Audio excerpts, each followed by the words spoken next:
Have you ever found yourself in the middle of a conversation or worse, an argument, and felt that uncontrollable urge to speak? To defend yourself, to explain your point of view, to have the last word? And then, once the dust settled, a feeling of regret washed over you? A nagging thought that maybe, just maybe, if you had remained silent, the outcome would have been completely different. More peaceful, wiser, more powerful. We live in an era of constant noise. Notifications buzzing in our pockets, news feeds updating every second, the social pressure to have a formed opinion on everything and everyone, and to express it immediately. In this ocean of words, silence has become a luxury item, a forgotten art. But what if I told you that silence is not an emptiness? That it is not absence but a powerful presence? What if I told you that in many of the most important battles of your life, your greatest weapon is not what you say but what you choose not to say? Stoicism, that ancient philosophy so relevant to our times, teaches us about the power of internal control. Marcus Aurelius, Seneca, Epictetus. They did not preach passivity but deliberate action. And often the most deliberate and powerful action we can take is to hold our tongue, to observe, to allow silence to do its work. Close your eyes for a moment. Recall a situation where you used words like stones and you regretted it. Now imagine that same scene, but instead of reacting, you take a deep breath and choose silence. How does the energy of the environment change? How do you feel? More in control? More dignified? Throughout our journey today, we will explore the depths of this extraordinary tool. We will discover how silence can be a shield, a mirror, a teacher, and the most eloquent answer you can ever give. Are you ready to hear what silence has to say? If you're seeking more emotional balance, clarity in your decisions, and want to learn how to better handle life, this content is for you. So go ahead and hit the like button and subscribe to the channel, because with every video, you will strengthen yourself from within and see life with more wisdom. The paradox of silence in the age of noise. Our modern society has a complex and contradictory relationship with silence. We seek it in spiritual retreats and nature getaways, yet we fear it in our daily interactions. A silence in a conversation can be interpreted as awkwardness, disinterest, or even hostility. The vacuum must be filled. We feel a compulsion to speak, to comment, to fill every second with sound, with information, with our verbal presence. But why? This aversion to silence is deeply rooted in our need for validation and connection. We believe that by speaking we are affirming our existence, proving our worth, showing that we have something to contribute. On social media, this dynamic is amplified to the extreme. Digital silence is invisibility. Those who don't post, comment, or share seem not to exist. We are conditioned to believe that value lies in exposure, in the quantity of words, in the speed of the response. However, the great sages of history, from Lao Tzu to Seneca, saw things differently. For them, silence was not a void to be feared, but a space to be cultivated. A fertile ground where clarity, wisdom, and self-knowledge could flourish. True power does not reside in who shouts the loudest, but in who has the serenity and confidence to remain silent when words are unnecessary. Think of silence as a deep ocean. On the surface there may be turmoil, waves, noise. But in the depths an immense calm reigns, a quiet and unshakable force. When we allow ourselves to dive into this inner ocean, we disconnect from the chaos of the surface and find our true strength. The external noise loses its power over us. The opinions of others, the provocations, the manufactured urgencies. All of this becomes just the sound of the waves, incapable of disturbing the peace of the depths. Cultivating silence in a noisy world is an act of rebellion. It is saying no to the pressure to react instantly. It is choosing depth over superficiality. It is understanding that not every question deserves an answer, not every provocation deserves a reaction, and not every silence needs to be broken. It is the first step to regaining control of our inner peace and discovering that, in the stillness, we find the most important answers. Silence as a shield, the art of not reacting. One of the most fundamental lessons of Stoicism is the distinction between what we can control and what we cannot. We cannot control the actions, words, or opinions of others. But we can and must control our reaction to them. It is in this space between the stimulus and our response that our freedom and power reside. And silence is the purest manifestation of that power. Imagine you are in a meeting and a colleague makes an unfair criticism of your work in front of everyone. The immediate instinct is to defend yourself. Your heart races, your face flushes. You feel the urgent need to list all your accomplishments, to point out the other's mistakes, to justify your every action. You want to fight, you want to win the argument verbally. Now consider an alternative. The colleague finishes speaking. The air is tense. All eyes turn to you, awaiting your reaction. And you, instead of exploding, take a deep breath. You look at them calmly, perhaps with a slight nod, and you remain silent. What happens next? First, you completely disarm the aggressor. A provocation expects a reaction. It's like throwing a ball against a wall, the energy bounces back. But when you respond with silence, you become like a soft cushion. The ball is thrown, but the energy dissipates. Their aggression finds no echo and loses its force. Often, the person who tried to provoke you ends up feeling exposed and uncomfortable with their own behavior. Second, you preserve your energy and your dignity. Engaging in a verbal battle is draining. It requires emotional and mental energy that could be used for much more productive things. By choosing silence, you refuse to descend to the level of the provocation. You demonstrate an unshakable self-confidence, communicating without a word that their criticism does not have the power to define or destabilize you. Your calmness becomes a far more eloquent display of strength than any argument. Third, you buy yourself time to think. The first reaction is almost never the wisest. It is driven by emotion, by the wounded ego. Silence gives you precious space to process the situation. You can ask yourself, is there any truth to this? How can I respond constructively later, if necessary? Or does this situation simply not deserve my energy? This pause allows reason to take control over impulse. Seneca said, "The greatest revenge is to be unlike him who performed the injury." If someone attacks you with loud, aggressive words, the most powerful response is calm and dignified silence. You are not being passive, you are being strategic. You are protecting your inner peace, which is your most valuable asset. Silence in this context is not an escape. It is a fortress. Silence as a mirror, the power of active listening. So far, we have spoken of silence as a tool for protection and internal control. But there is another equally powerful facet: silence as an invitation to connection. In our interactions, we are often not really listening. We are just waiting for our turn to speak. While the other person is talking, our mind is already formulating a rebuttal, the story we are going to tell, the advice we are going to give. We are not present. True listening, active and empathetic listening, requires silence. Not just the silence of the mouth, but the silence of the mind. It is the practice of emptying your own cup so you can receive what the other is offering. When you offer someone the gift of your attentive silence, magical things happen. Think of a friend who comes to you with a problem. They begin to vent, to share their frustrations and fears. The natural impulse is to interrupt, to offer solutions, to say, "You should do this," or "Something similar happened to me." We try to fix the situation, often more to alleviate our own discomfort than to truly help. But what if, instead, you just listened? If you maintained eye contact, nodded your head, and remained silent, creating a safe space for them to express themselves completely without interruption? By doing this, you become a mirror. In your silence, the other person can hear themselves more clearly. Often, by verbalizing a problem out loud to an attentive listener, the person themselves begins to find their own answers. Your silence allows their thoughts to organize. They don't feel judged or pressured, only welcomed. This kind of silence communicates much more than words ever could. It says, "I am here with you. What you feel is important. I respect your process. I trust in your ability to find the way." It is one of the most profound forms of validation and respect we can offer another human being. People who master the art of silent listening are the ones we turn to for comfort and wisdom. They don't need to have all the answers. Their wisdom lies in knowing that most of the time, people don't need answers. They need the space to find their own. Cultivating this empathetic silence transforms the quality of all your relationships. With your partner, your children, your friends, your colleagues. You cease to be a mere debater of ideas and become a safe harbor. People will feel seen and heard in your presence. And that genuine connection is far more rewarding than any argument won or brilliant advice you could have given. In the end, what people remember is not what you said, but how you made them feel. And a welcoming silence makes them feel valued. The wisdom of speaking less and observing more. There is a proverb that says, "We have 2 ears and 1 mouth so that we can listen twice as much as we speak." This is a simple but profoundly forgotten wisdom. When we are constantly talking, our perception of the world around us becomes limited. Our attention is focused on ourselves, on our thoughts, on our next sentence. Silence reverses this flow. It transforms us from actors on the stage to attentive observers in the audience. When you practice the art of speaking less, a new world reveals itself. You begin to notice the nuances that previously went unnoticed. In a conversation, you hear not only the words but also the tone of voice, the pauses, the hesitation.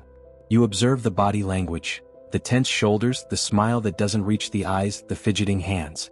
You begin to perceive what is not being said, which is often the most important part of communication.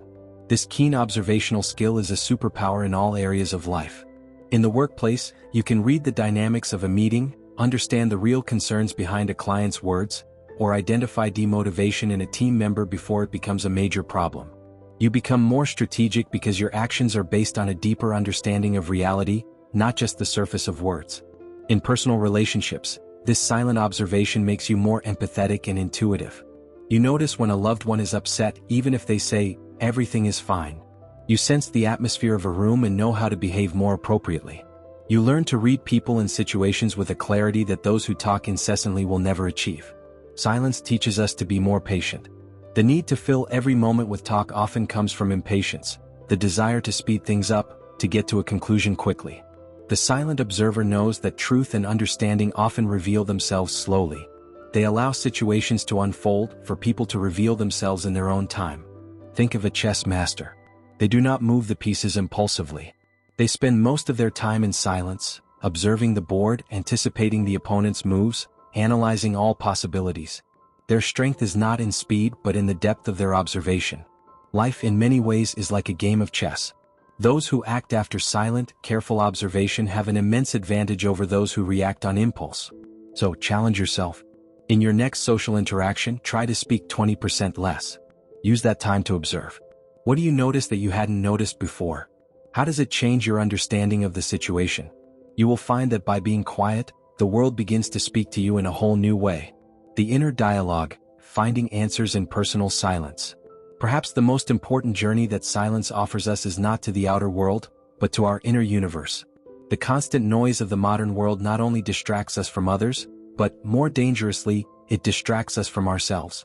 We use noise, music, podcasts, videos, incessant conversations, as a form of anesthesia, a way to avoid encountering our own thoughts, fears, and emotions. Being silent, alone, can be profoundly uncomfortable at first. It's like entering a room that has been locked for a long time. The dust of unresolved thoughts, the cobwebs of anxieties, the ghosts of past hurts, everything comes to the surface. This is why many people flee from silence. They are afraid of what they might find in that room. However, it is only by entering that space and turning on the light of awareness that we can begin to tidy up the house. Genuine self-reflection, true self-knowledge, can only happen in silence.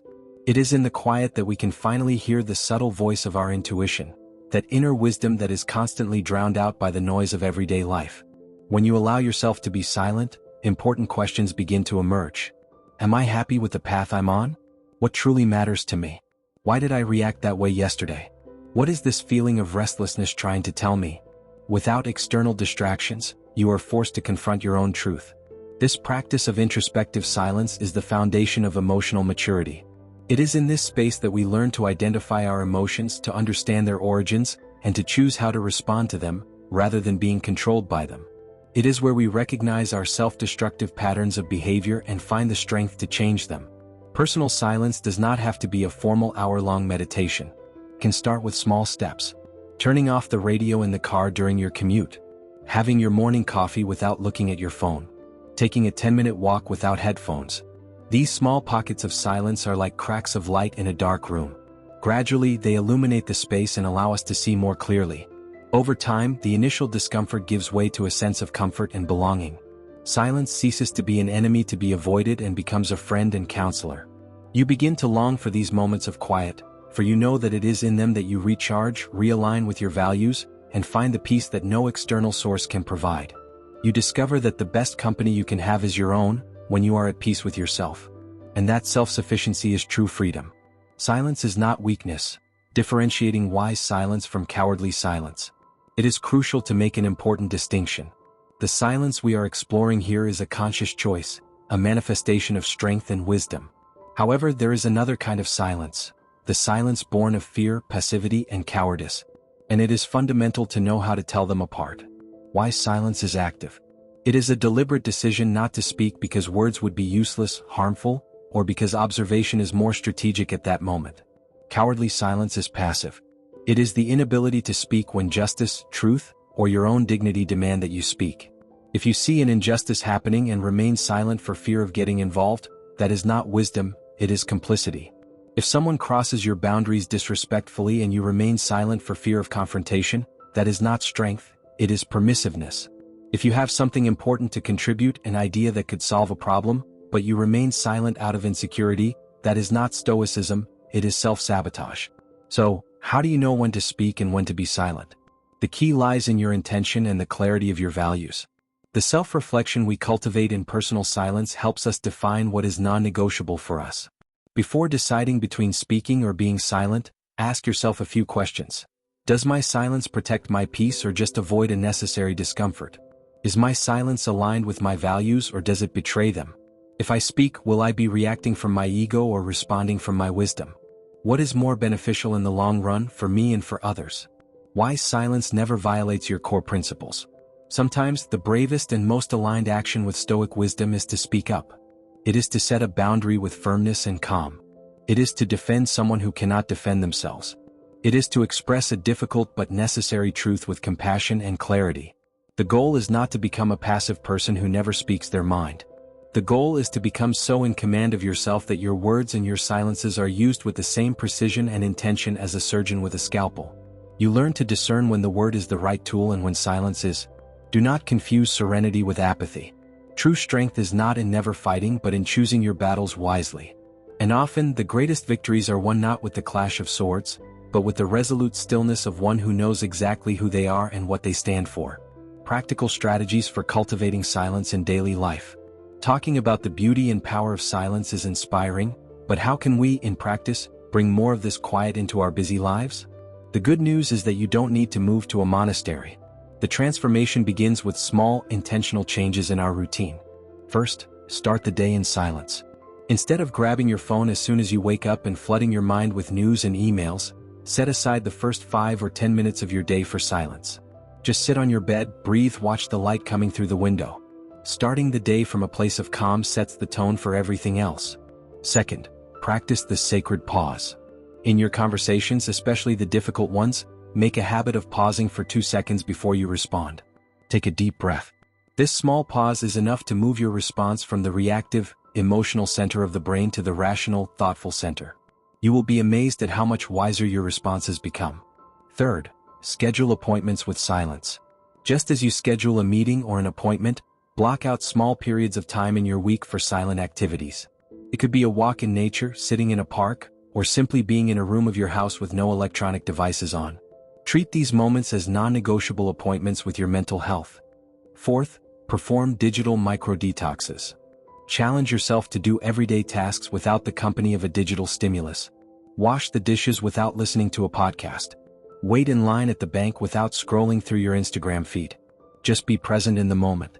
At first, it might seem boring, but it's in these moments of boredom that your mind has space to wander, to be creative, and to process your thoughts. Fifth, use writing as a form of silence.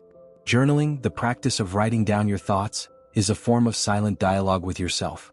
It allows you to organize the mental clutter, gain clarity on your feelings, and find solutions to your problems without having to say a single word out loud. Sixth, practice the art of the minimal response. Not everything needs a long speech. Sometimes a simple "I understand," "I will think about it," or even a nod is enough. Learn to save your words for when they truly matter. Remember, cultivating silence is like training a muscle.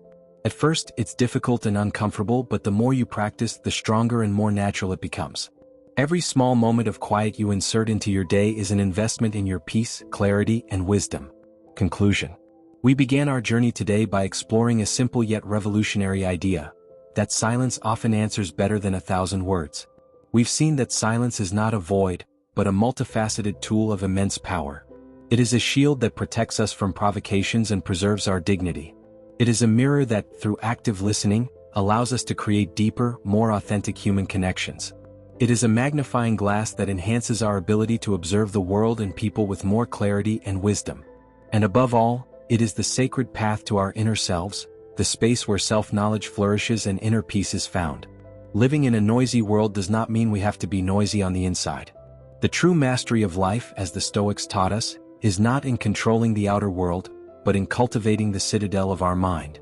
Silence is one of the strongest walls of that citadel.